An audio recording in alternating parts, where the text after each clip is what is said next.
Today, people talk about autocracies and erectile dysfunction, global warming, and the debt ceiling more than they talk about the soul. Something's gone screwy with our priorities, I'd say.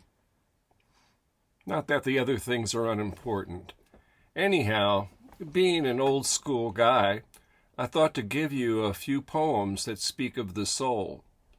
The first one is rather short, 12 lines. Sometimes I give short poems like this at the beginning of a poetry reading when I'm still a little unsure of my audience's attention span or my ability to command it. Anyhow, this one is entitled Of All Things the Soul, and it comes from a collection of mine called An Amateur's Guide to the Invisible World, which went out of print rather quickly and that I'm about to reissue. The soul. The soul holds its treasures in an invisible vault, once crafted by clever dwarves, whose fingers deftly served a magnificence they refused to name. Some say that's because the soul can't be defined. Others say it's just a rumor, but occasionally the vault creaks open like the mouth of an old man asleep in his chair, dreaming. Since that one's kind of short, I'll give it to you again, since I'm unsure of your attention span. The soul. The soul holds its treasures in an invisible vault, once crafted by clever dwarves, whose fingers deftly served a magnificence they refused to name. Some say that's because the soul can't be defined. Others say it's just a rumor, but occasionally the vault creaks open like the mouth of an old man asleep in his chair, dreaming. The second poem is entitled Speaking of the Soul. And the last one for today is Soul Talk Continued. Both poems can be found in a new collection of mine called Sleuthing the Numinous. You can pre-order a copy from my website if you'd like, and that's www.sacredpsychology.com. Speaking of the soul. Speaking of the soul is an imaginal act because there's no literal there. Nothing you can weigh or define. But then again, what is the shape of love? The location of ecstasy or the precise weight of your own grief? And each of these is real as real can be, at least to your soul. As a great Zen master once said, to deny reality to something is to miss its reality. To my mind, a person can be soulful or not, as can certain music or food.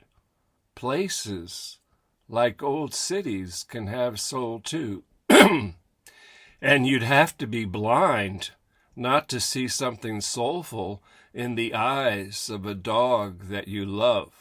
For like they say, the eyes are the window to the soul.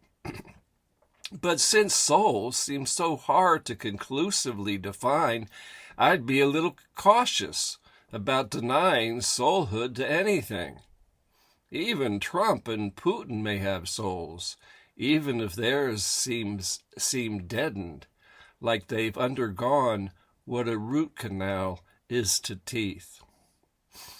People suffer, cause suffering, and sometimes come to something called therapy when they've gone asleep to their soul. I sometimes think of them as sleeping beauties or root canal people.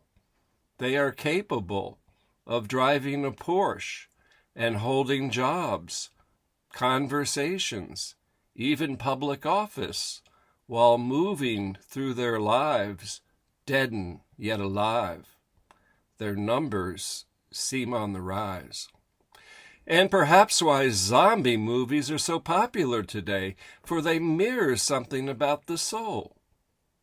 Teaching people to pay more attention to their dreams can help, because the soul seems to be speaking when we dream.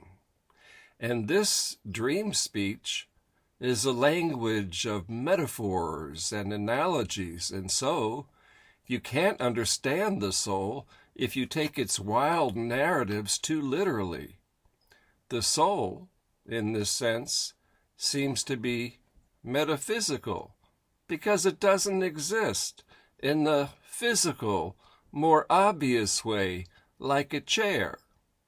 Though like a chair, you can certainly sandpaper away some of the soul's rough edges, which is what good therapists do. But you can't improve it by the application of any lacquer-like finish, nor can you sit on it as if it's something other than yourself. And the last poem is called Soul Talk Continued. It starts with a quote. To deny reality to something is to miss its reality.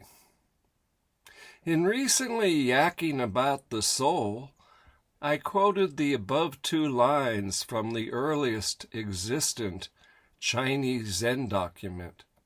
They're lifted from Verses on the Faith Mind and were written by Sengstan, who, in our accounting of time, died in 606 A.D. But there's more to say here. One day, 20 years after I met her, my most noble college girlfriend was teaching in the Dharma hall when someone asked her about the soul. Now, this is a woman whose generosity is such that she'd even given away one of her kidneys. Yet, much in the manner of her own teacher, she emphatically replied, "There's no such thing. It doesn't exist." Without taking sides, Nagarjuna had a more comprehensive approach in addressing these matters, for he found 4 ranges to express your view. The first is to posit that something exists. The second is to say that it doesn't, sort of like calling it fake news. The third range, that it both does and doesn't exist, sometimes is graspable to me, if just barely.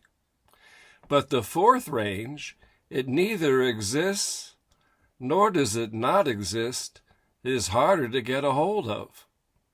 When I try, it's like embracing an elusive lover who keeps dissolving into thin air, and all that's left is the scent of her mystifying perfume. Anyhow, I never met Nagarjuna or Sengstan, while my college girlfriend saved me from the calamity my life was hurtling toward, and for that my soul is eternally grateful.